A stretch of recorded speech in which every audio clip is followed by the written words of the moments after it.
Hello and welcome. I'm Bob Lichter, and I will be interviewing individuals for Kenosha Voices, an oral history project for the Kenosha County Historical Society in conjunction with Kenosha Community Media. I am a member of the Kenosha History Center and have volunteered there since 2015. We hope that you will enjoy these programs. Okay, I'm with Lou and Anthony Perrine of Lou Perrines. Hello and welcome. How you doing? Doing good. So how did the business get started? Well, the business started in 1954 by my dad, Lou. He worked for the Simmons Mattress Company. I think he started there in 1946 or 47, right after the Depression. He worked into the steel mill, which is the hardest job you can have there, you know, making the wire and the springs for the mattresses. And there wasn't too many people at that time doing that. And it was hard work. I mean, you know, he would come back and looked like he was in a coal mine. And, you know, he ended up getting a reputation. That's why they called him Bull Montana, was because he was a tough cookie, my dad. And, you know, he did a lot in the rolling mill, they used to call it. And, you know, as he was thinking, he thought, you know, maybe I should get into business for myself. And, you know, like probably about 7 or 8 years later, he looked in running a gas station right downtown area there. And that's when he ended up, you know, everybody says, no, don't do it. You know, this is a factory town, you know, and it always was a factory town. And they said, no, don't get in business for yourself. You know, they tried to convince him not to, but he ended up doing that. He worked the steel mill or the rolling mill for about a year, and then he bought the station in 1954, but he still worked at Simmons for about a year, and then he went full time running the gas station, and that gas station was a full service gas station. Back then it was a Clark station, and if people know, it was a small little building and 2 little bathrooms, and you know, couldn't be more than 100 square feet. And you know, you had full service, people running out to the pumps to wait on the customers, because full service was the only way to go back then.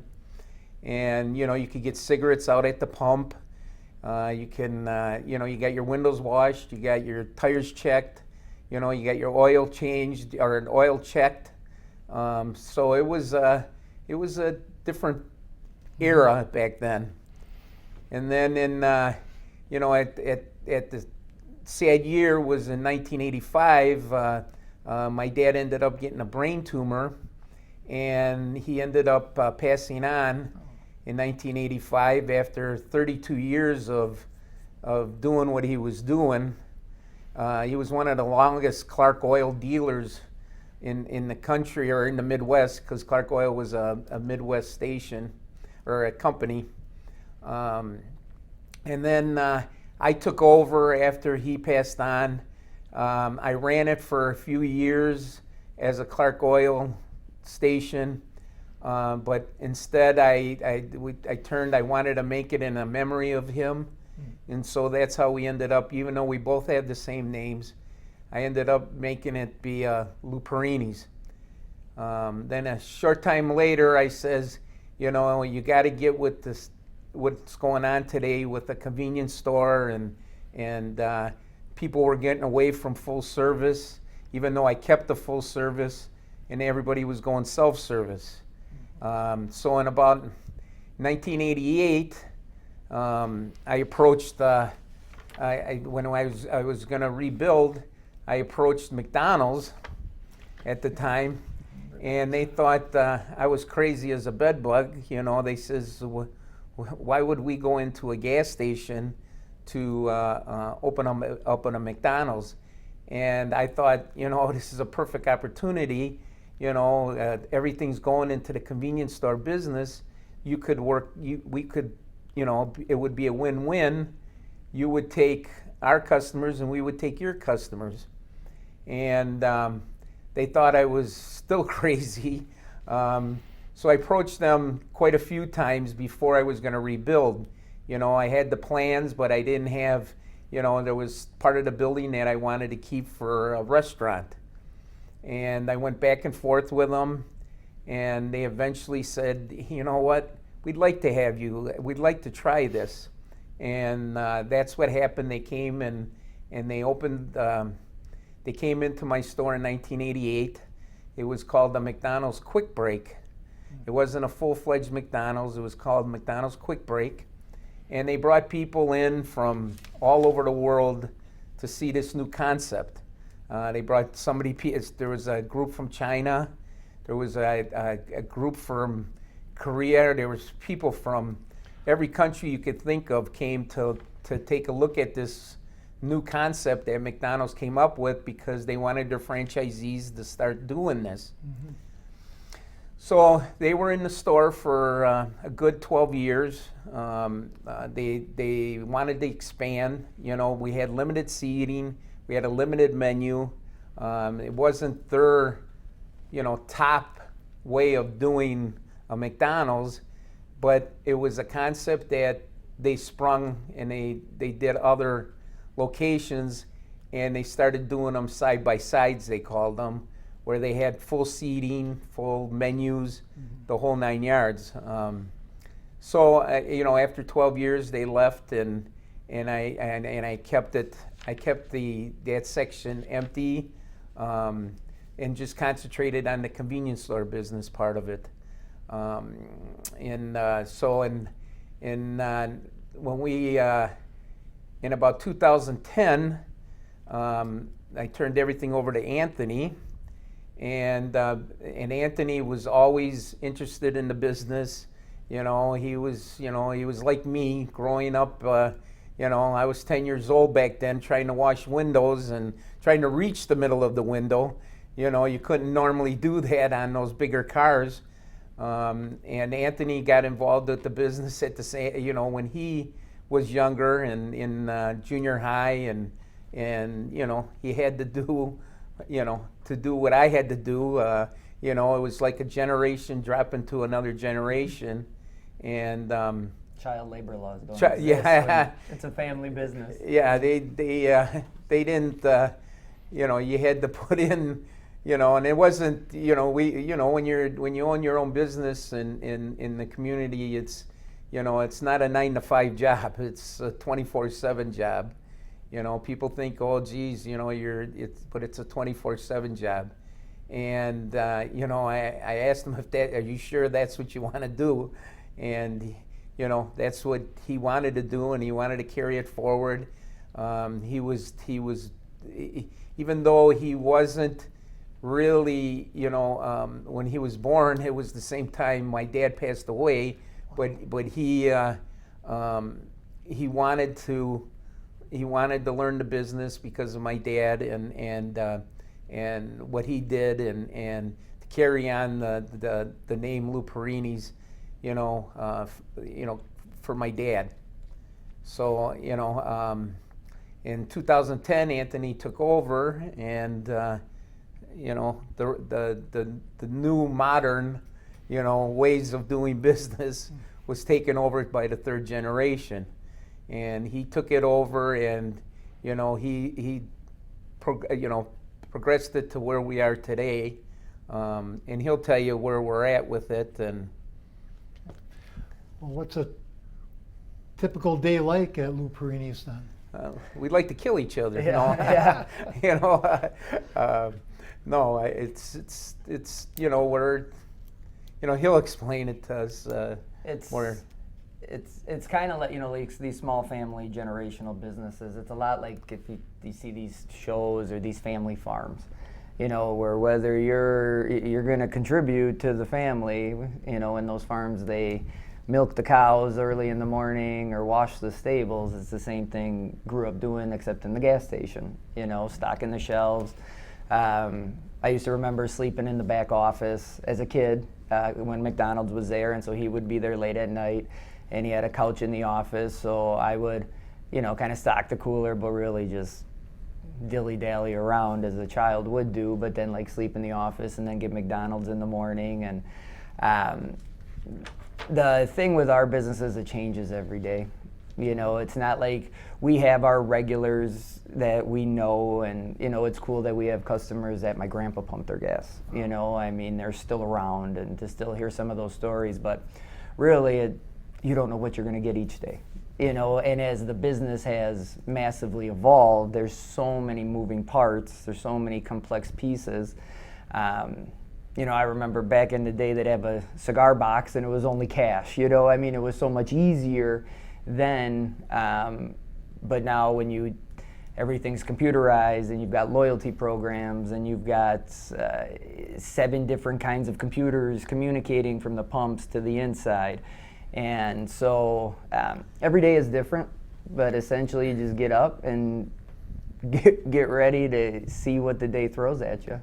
Are both stores 24-hour?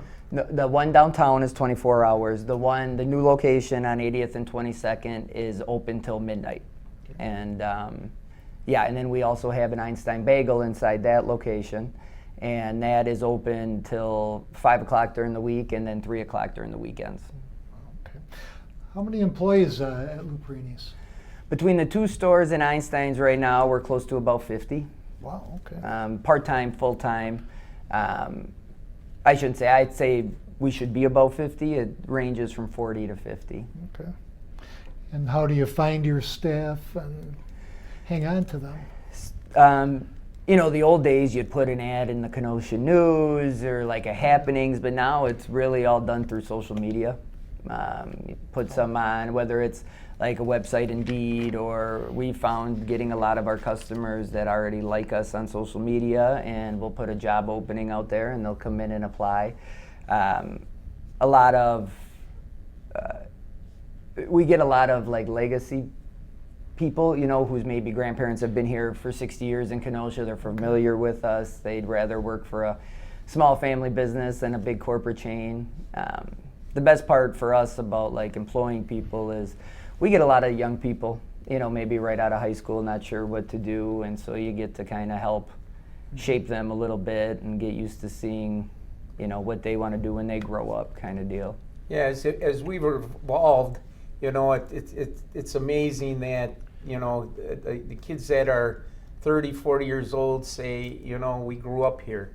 You know, my parents brought me here when I was a kid, and, you know, I remember when people pumped gas. I remember, you know, my ma coming in here, and, you know, after you rebuilt in 90 or 88, and you know, it's just evolved that, you know, a lot of these families that that grew up or were born and raised in Kenosha have stopped by us, and you know, now their children are coming, and now their grandchildren are coming. You know, it's just like 3rd generation here of running the business. It's like 3rd generation of customers that have been coming in by us. Mm-hmm. You know, it's a big process. And you know, when Anthony says that he had to stay there, I had to stay at the gas station. I mean, you know, that was my baby. My dad would have to babysit. Well, my babysitting times were at the gas station. You know, I used to like the train that came by. People don't realize that. You know, there used to be a train that comes behind our building. You know, they went to the lakefront. They went to the boats. You know, people don't realize how, you know, you would come down 52nd Street and see those big container ships, you know, that were in the harbor, and that, you know, people don't realize, because it looks like the harbor's small, but I'm telling you, these container ships were huge. It's just like a cruise ship. That's how big these, you know, and to see those, you know, that was my teaching. You know, my dad would bring me down to the harbor, and you'd see the boats turn around, and in the harbor, and you know, they have to face the other way to get out of the harbor, and it's just amazing how the area where we are on 52nd and Sharon has changed over the years. You know, with AMC and Chrysler and the docks and the things that, you know, went around at that area, you know, and again, it's a change you know, I don't know if it's a change for the good or the bad, but it's a change. And same thing in our business. We had to change with when things happen, you know. The reason why that store is open 24 hours was because you had 3 different shifts at AMC. I keep calling it AMC or Chrysler, you know, whatever. And you had to accommodate those people because, you know, they'll leave work and forget that they need gas or they need their cigarettes or they need, you know, that's all we had back then. But, you know, we had vending machines for sodas machines and, you know, but that's the reason why. And at the time, the other reason we were open 24 hours is because you had 2 hospitals on Sheridan Road that, you know, you accommodated those nurses and doctors and patients from, you know, Kenosha Memorial to St. Catherine's Hospital. You know, that's another reason why we were always open 24 hours. You know, we catered to those customers or those people because they were our family. I mean, you know, they were customers, but our family too. So, you know, the younger generation don't know, and it's a shame to see what really was down at the lakefront. You know, the big deal was when the chimney came down at the Chrysler. I mean, but if you saw the plant back then, and you had the stadium back there, the lakefront stadium, and you know, the whole area has changed, you know, to the good or whatever. But you know, it was a whole different process. One was my dad's era, the next was my era, and now it's Anthony's era.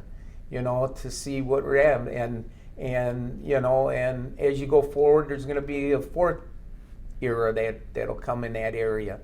So yeah, I you know, so people need to realize Kenosha, there's a lot of history in that area, you know, where we started, and it's not just us, it's the area. Okay. With the 2 stores, and one's a 24-hour operation and up to 50 employees, how do you manage that? Well, we have a couple different managers, but a lot of it is we're still hands-on. You know, we're not big enough to have multiple departments or anything like that yet, so it's still very boots on the ground, phone on 24/7. If you are able to sneak away for a quick vacay, you're still on call. You know, the beauty is technology has helped. I have a TV at home that I watch my cameras. You know, I tell my employees I'm not like a creep, but like he said, this was his baby, this is my baby. So, you know, we're always kind of just watching and seeing what's going on. Security cameras. Security cameras, yeah, exactly. And so technology has allowed you to, you know, work a little bit smarter than harder, but it's still a very,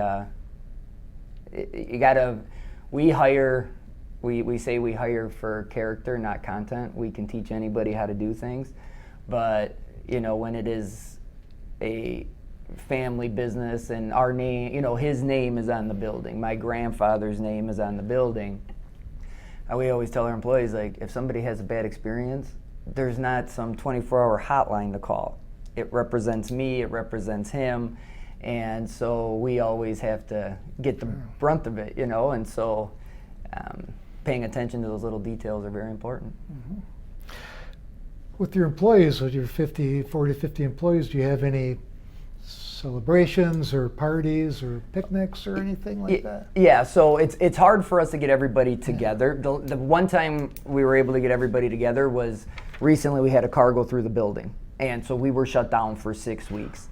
And this is before the new store opened, so we were able to get everybody together, and we went to a movie and, like, you know, had a fun time. But since it's so hard to do that on the regular, we do celebrate everybody's birthdays, anniversaries, engagements. You know, we have a whole file when we know somebody's got something important coming up, and you know, it's we bring food in for every shift, or you know, we can't just bring it in for one shift. We bring it in for all 3 shifts.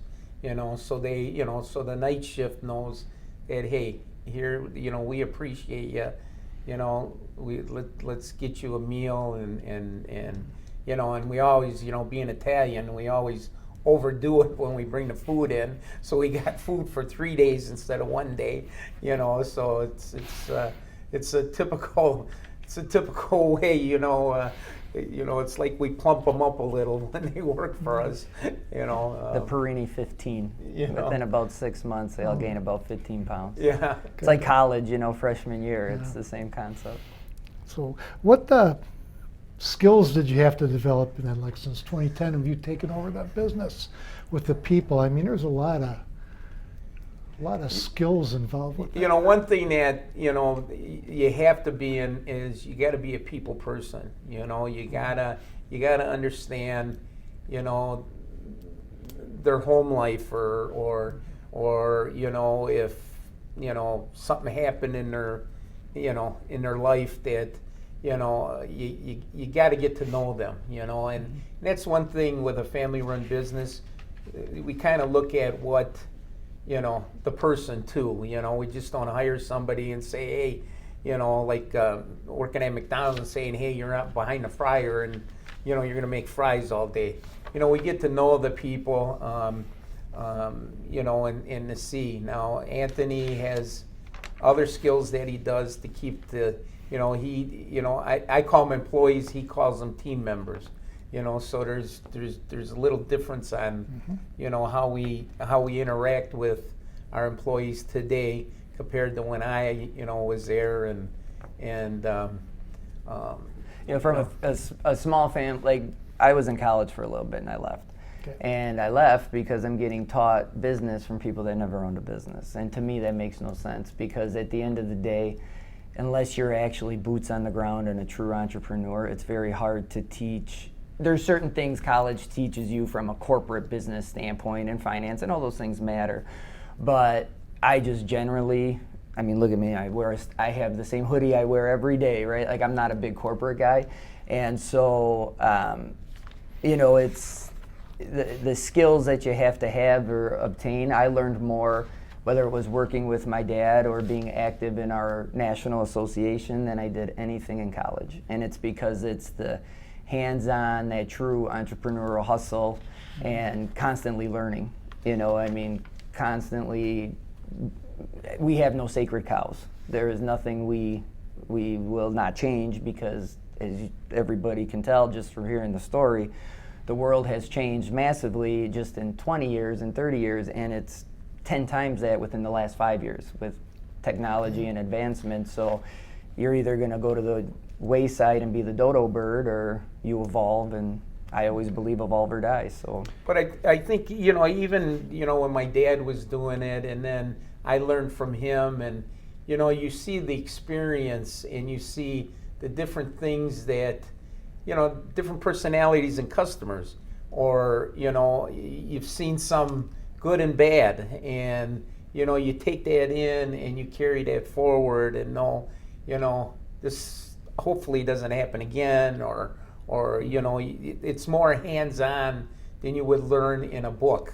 You know, you know, when you have it, you find these issues, and you remember these issues, and you remember, you know, this has got to be done the next time it happens.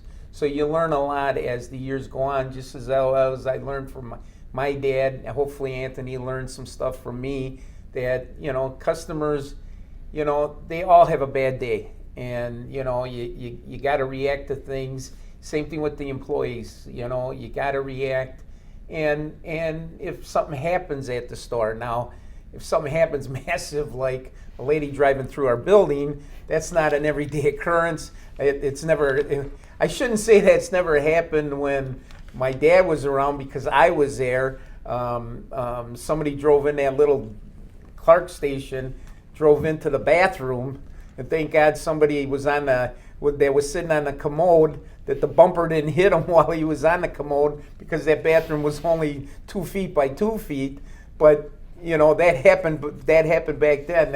I forgot about that. But, you know, when you build a huge building like I did, you know, and some car drives literally in the building, you know, there's a difference with hitting the building, and there's a difference on driving into the building. You know, so that's experiences that you learn that typically you wouldn't. But what we're getting at is you learn hands-on more on things that, good or bad happens, that you know how to handle it in the future. And history always repeats itself. It's just different characters and maybe a different scene, but my grandpa used to get these things off the back of trucks and give them out to customers for a fill-up. Well, we do the same thing with our loyalty program, right? It's just, now it's digitized, or it's, it's done through using technology instead of just the old school way, or somebody, like he says, going through the building. History repeats itself. It's just, so knowing the past is very important, how to handle future situations. I like what you said with the going from a cigar box full of cash to everything being computerized and digital. It's all the same. Things were much easier then. I think more profitable back then. Yeah, way back. More profitable. But, we used to, like he says, my dad used to, I don't know where he got it, he'd end up, he started off where we were handing out glassware, and then we used to have Clark stamps. You fill a book, you get $2.10. It's like green stamps or green, what H and green, H. whatever the green stamps were. So we used to hand out glasses back then. Then, when we were with Clark's, well, then Clark stopped that. So, my dad always thought that's a way. So we ended up giving out ladies' pantyhose, and just unique stuff my dad would come up with, and it was kind of a hit, that people, the ladies went crazy that they were getting a free pair of pantyhose until, they wanted the 7 different kinds of colors and everything else. We had to go through that. And that's something that I see that in Anthony, where, he's a marketer like my dad was. My dad would find the strangest things to hand out, and people enjoyed it. It was something that they came back for, or they said, hey, what is the new thing you guys are going to give out, and then it was something that we carried forward, and it was just lucky when McDonald's came, back then, their big thing was these Beanie Babies. So, I didn't have to do that because McDonald's was doing that with their Beanie Babies, and people would line up in the store just to get these these little Beanie Babies that McDonald's handed out. Now, I don't know if they're worth anything today, but you gave somebody something more. And like he says, today it's our loyalty cards and our points, and you can cash it in for gas or whatever you want to do. And again, it's still he's right. How it revolves from one thing to another, and how it went from, handing out pantyhose to, doing a point system, but whatever it takes, that's what we did. Now, and again, that's all comes down to a family-run business, not a corporate business, not looking at, a customer. We're in the convenience store business where, you want to get in and out of there, but on the other hand, there's that segment of people that enjoy getting a little perk for what they're spending, and Kenosha's one good town for that. So Kenosha loves free stuff. Kenosha. That's a flat out true statement. It's not a. Transplants that I'm friends with that are my age, it's like it's coming to a different world at points when you're dealing with even my wife, she's not from here, and so it's like a whole new world, seeing how things are done, or at least the old Kenosha east of Green Bay Road. Anthony, you mentioned briefly before about some organizations you're involved with. Sure. Yeah, so I sit on our political engagement committee board it's called NACS, the National Association of Convenience Stores. We're one of the largest lobbying groups. We have one of the largest trade shows every year. And so when I initially took over the business, and I'd like to just see what everybody else is doing. Sometimes you don't have to recreate the wheel. You just got to make it better than what everybody else is doing. And so I spent a lot of time just trying to network and meet people, and then eventually got put on this board where we go out to DC every year and we meet with senators and congressmen and even at the state level with our WPMCA state association. And so that has helped me and helped our brand really get bigger than just Kenosha. Although we only have now 2 stores in Kenosha, we are a well-known name in the Midwest. And we've been awarded a lot of different things, whether it's an indie influencer or, top 10 up-and-coming small chains, I guess now, with 2 stores or whatever. And so, and it's fun because, I'm always the littlest fish in the pond. I sit on a board with the owners of Quick Trip and of Wawa and Sheetz and Casey's. These are publicly traded companies. And I get to speak on behalf of not just me and my community, but also the little guy in our industry. Okay. And so, excellent. Okay, we talked about the technological changes. What about, big things that happened like COVID? How did you deal with that for a couple of years? it was, the last 3 years have been just crazy. I mean, it was kind of hell on earth for a minute there. At first it was COVID and trying to figure out how to manage and do all this, and because we aren't these corporate exec kind of guys, I mean, I was at the store every night, I was sleeping in the office just because our team had to be there, and they're risking because nobody knew, is this thing like the flu, is it super deadly, is this a plague, what's going on? And so we made it known that, hey, we're here with you, and and him and my mom are not spring chickens, and I mean, they were still there, and although sometimes the doctor was like, hey, you should probably not be here, or wear a mask, do all these different things. And so we navigated that by just being present and trying to serve our community, and it really was eye-opening to us, especially downtown Kenosha, where we are in a food desert. The Pick and Save closed on 63rd, and so there's nothing around for 3 miles. And so when you are serving middle to lower income or people in poverty, they had nowhere to go. They had nowhere to get food, and so by keeping our doors open, I've had multiple people say, hey, you know what, you were a blessing, because I was able to get in and out and not have to deal with all this, the craziness that was going on. And I think COVID showcased the importance of not just our industry, but guys like us.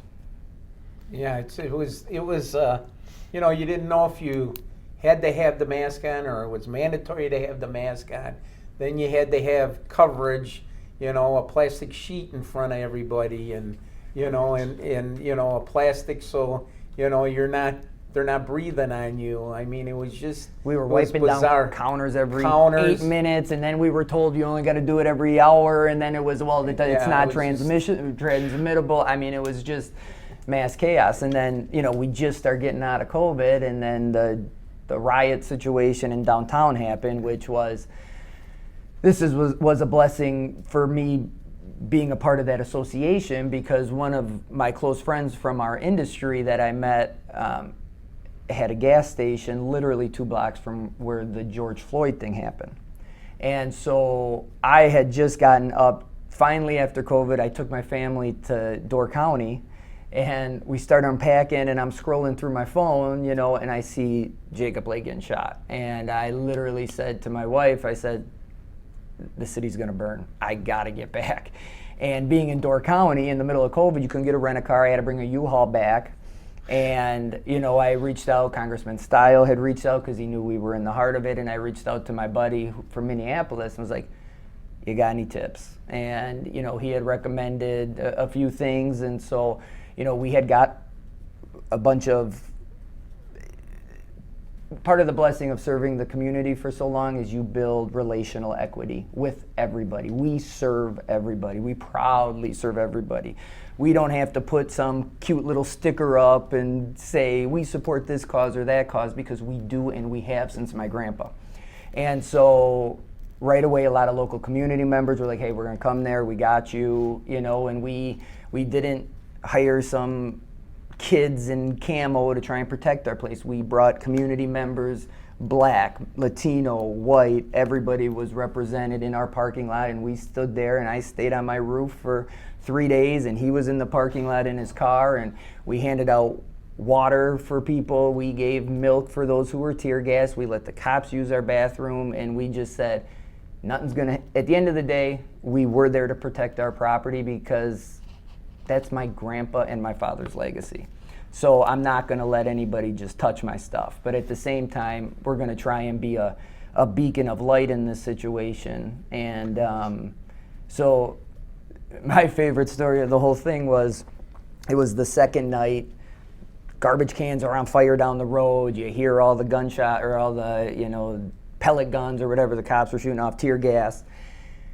And I'm on the roof, and we all had walkies, and I see this guy coming across the street, and he's carrying a sword. And he's this real tall black guy, hood up, and he's got a sword, and I'm telling my guys, like, hey, just keep an eye.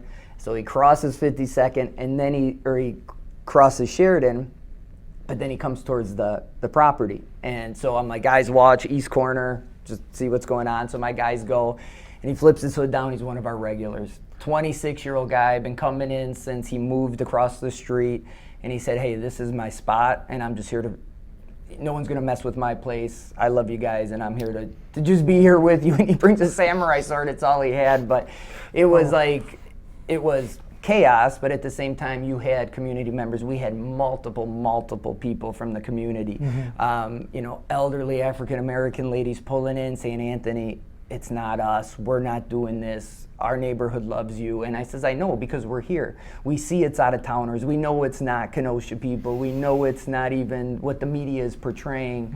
And yeah, it was a bad time for the city of Kenosha. I mean, there's no doubt about it. You know, and you know, it doesn't warrant a lot of talking about it, but it's kind of our history now that this has happened in our city.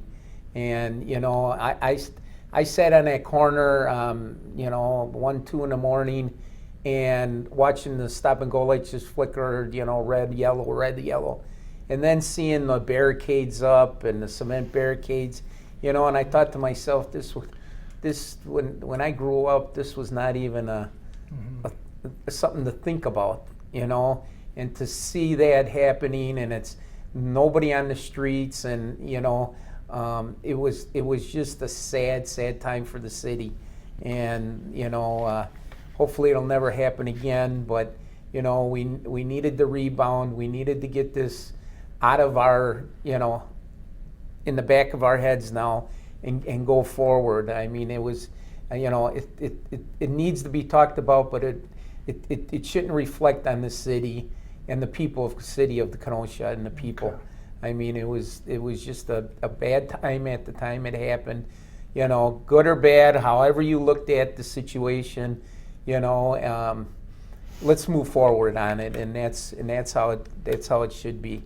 Okay. And it was bad timing for Lou Perrine's, because right after that, you know, we reopened, and then the lady drove through our building. Yeah.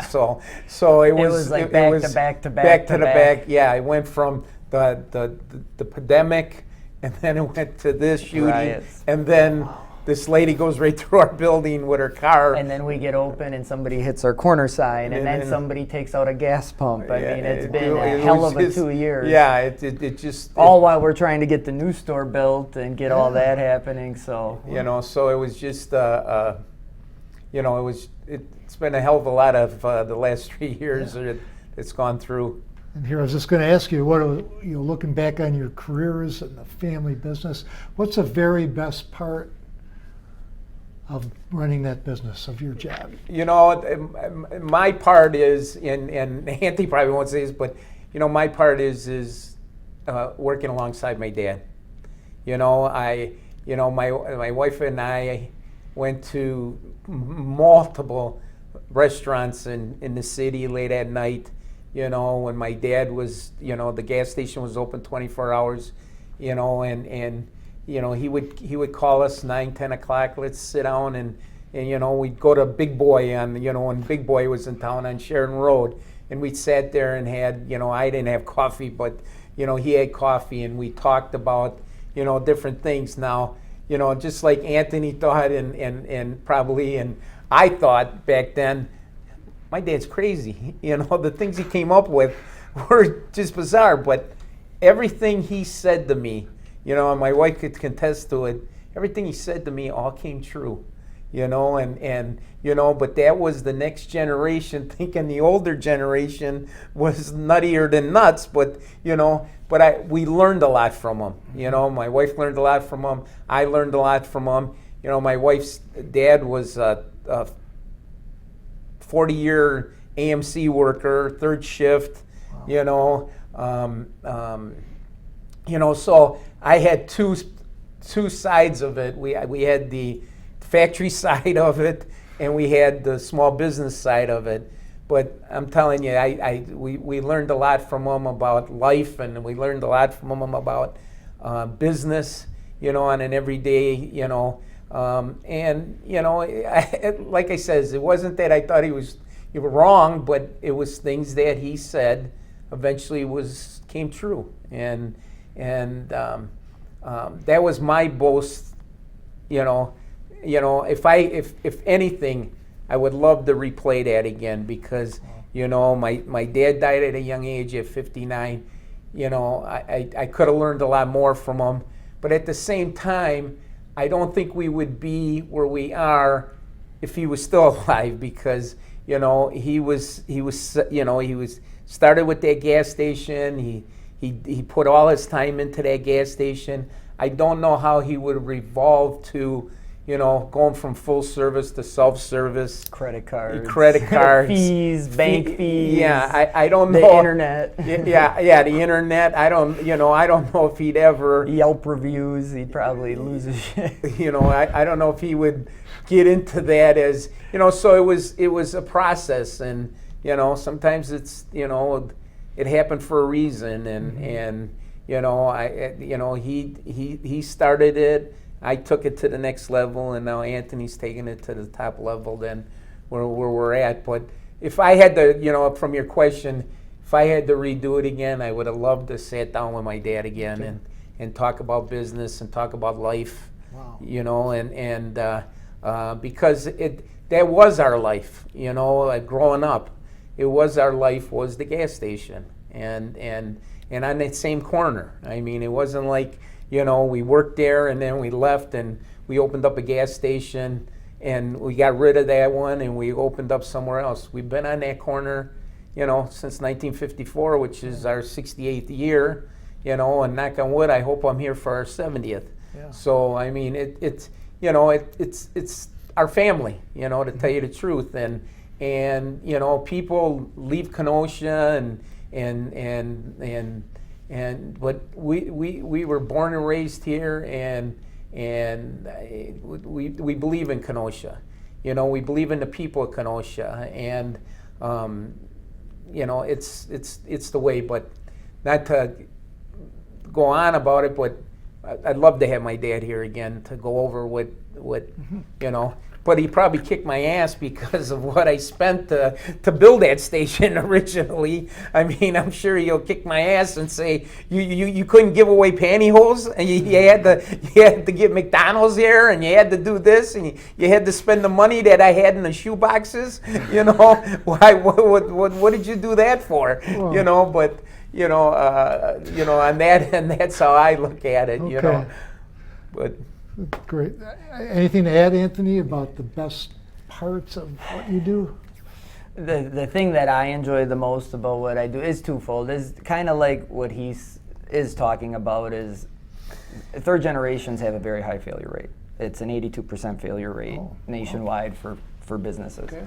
And so the back's against the wall, especially in this environment. And so I look at it as as I grow or as I expand or as I evolve the business, it's continuing the legacy. And it's very important to me. My name is not on the building. My name will never be on the building. Even if he's long gone, it's never going to be Anthony Perrine's, and it's never going to be Anthony's. It's always going to be Lou Perrine's. And so I have a job of carrying on a legacy, and we all meet our maker at some point, but I believe we never truly die until somebody stops mentioning our name. And as long as people mention our name, our life and our legacy lives on. And so my favorite part is trying to continue that legacy so that my grandfather and my dad's name is known, and not just in this community and hopefully in a larger scale. And I get to do that, or I try to accomplish that I like to innovate.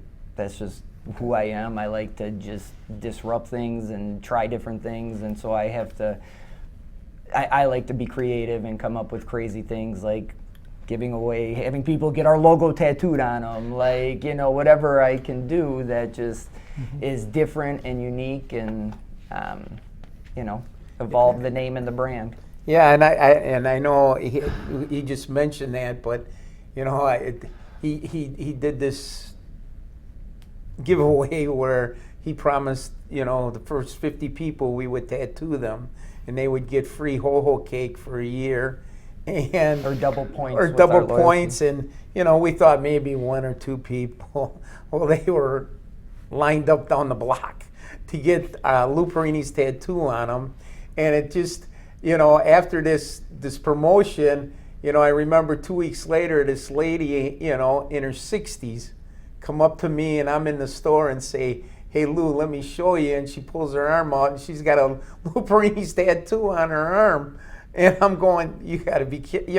I'm happy for her that she got it, and I hate to be the funeral home and say, not another Lou Perrine tattoo person. I hate to see that happen, but it was amazing that even a lady in her 60s went down there to get a tattoo put on her of our logo on herself. And I think it speaks volumes of our city, where it's like people actually it speaks volume, because nobody's walking around with a Quick Trip tattoo. Nobody, I can guarantee it. Nobody's got a Speedway or a BP logo on them, and it speaks volumes to our community believing in us and us believing in our community and serving as this little guy, and trying to do our best. And sometimes we fail, but we try very hard to be a blessing to the community. Great. Well, I'd like to thank you on behalf of the Kenosha History Center and Kenosha Community Media for participating in the Kenosha Voices program. Thank you. No, thank you. It was nice. Awesome. Thank you. Okay, great. Yeah.